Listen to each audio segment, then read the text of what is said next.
और इस बीच बड़ी खबर, एनआईए की चार्जशीट में बड़ा खुलासा हुआ है। कई राज्यों में गैंगस्टर, टेरर गठजोड़, राज्यों में दहशत फैलाना इनका मकसद। गैंगस्टर्स के नेटवर्क का इस्तेमाल करना। गैंगस्टर ने मिलाया है आईएसआई के साथ हाथ। तो कई राज्यों में गैंगस्टर और टेरर गठजोड़ जो है उसमें जो मकसद इनका है कि ज़्यादा से ज़्यादा अलग अलग राज्यों में दहशत फैलाई जा सके, अपने नेटवर्क को और एक्सपैंड किया जा सके।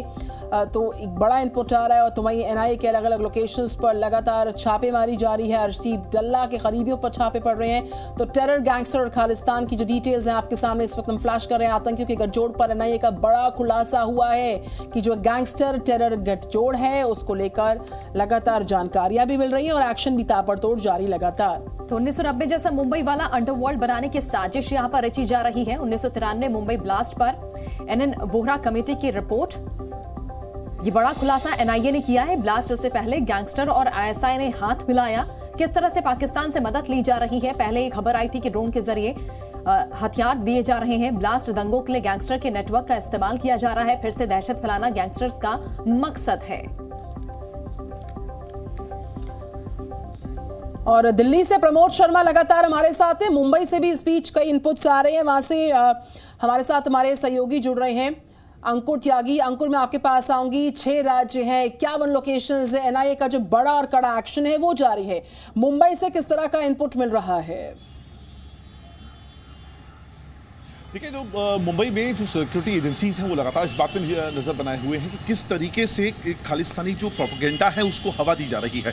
और इसको कोई भारत में बैठे लोग इसको नहीं चला रहे हैं। पाकिस्तान में बैठी हुई आईएसआई जो है वो इस पूरे एजेंडे को हवा देने में लगी हुई है। पिछले 6-7 महीने में एजेंडे को बहुत ज़्यादा तेज़ी से बढ़ाया गया है। लेकिन जो ट्रेंड हमने देखा है वो पिछले 1 साल का देखा है। तकरीबन 40 से ज़्यादा ऐसी यूट्यूब से जुड़ी हुई चैनल्स हैं जिनको लगातार पिच किया जा रहा है भारत में खालिस्तानी एजेंडे के लिए। उसमें तरह तरह की वीडियोस जो कि प्रोवोकिंग जो वीडियोस हैं वो हैं और उनके जरिए जो यूथ है उसको कहीं ना कहीं रेडिकलाइज करने का एक पूरा का पूरा साजिश है, जिसको खुद अब जो महाराष्ट्र सरकार की जो एजेंसीज हैं वो इस वक्त यहाँ पर ट्रैक डाउन कर रही हैं। ऐसे तकरीबन जैसे मैंने आपको बताया 40 से ज़्यादा न केवल यूट्यूब से जुड़े हुए चैनल्स हैं बल्कि ट्विटर हैंडल्स हैं और सोशल मीडिया के दूसरे प्लेटफॉर्म्स हैं जिनका इस्तेमाल यहाँ पर किया जा रहा है इस तरह के जो खालिस्तान से जुड़ा हुआ जो प्रोपेगेंडा है उसको उस वक्त चलाने के लिए। बिल्कुल प्रमोद, और देखिए एक तरफ देखिए दहशत फैलाने की जो कोशिश की जा रही है। पिछले कई सालों में हमने देखा जो यहाँ पर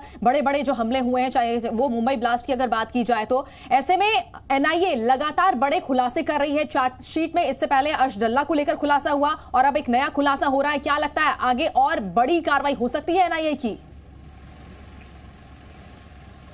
देखिए, बिल्कुल एनआईए ने अपनी जांच में चार्जशीट में ये भी कोर्ट को बताया है कि जिस तरीके से 1993 में मुंबई ब्लास्ट हुआ था और उससे पहले कैसे अंडरवर्ल्ड ने पाकिस्तान की आईएसआई से मिलकर जो है भारत के ही गैंगस्टरों से हाथ मिलाया था और उनको हथियार सप्लाई किए थे और जिसके बाद ये सारे ब्लास्ट हुए थे। और उसके अलावा सूरत और अहमदाबाद में जो है वो सांप्रदायिक दंगे हुए थे और जिस तरीके से उनकी फंडिंग के लिए रियल एस्टेट, फिल्म इंडस्ट्री या फिर जो कि स्पोर्ट्स इंडस्ट्री थी उनसे वो पैसा लेते थे, उसी तर्ज पे यहाँ पर जो पंजाब में हो रहा है यहाँ पर भी कबड्डी इंडस्ट्री है, पंजाब की म्यूज़िक इंडस्ट्री है, रियल एस्टेट है, लैंड ग्रैबिंग है और यहाँ के गैंगस्टरों से जो है वो कनाडा में बैठे हुए जो खालिस्तानी टेररिस्ट हैं उन्होंने हाथ मिलाया है और हथियार जो है पाकिस्तान की मदद से पहुँचा रहे हैं। तो पूरा ट्रेंड बिल्कुल वैसा ही है, जबकि अब जो है ये पहले से ज़्यादा खतरनाक है क्योंकि काफ़ी ज़्यादा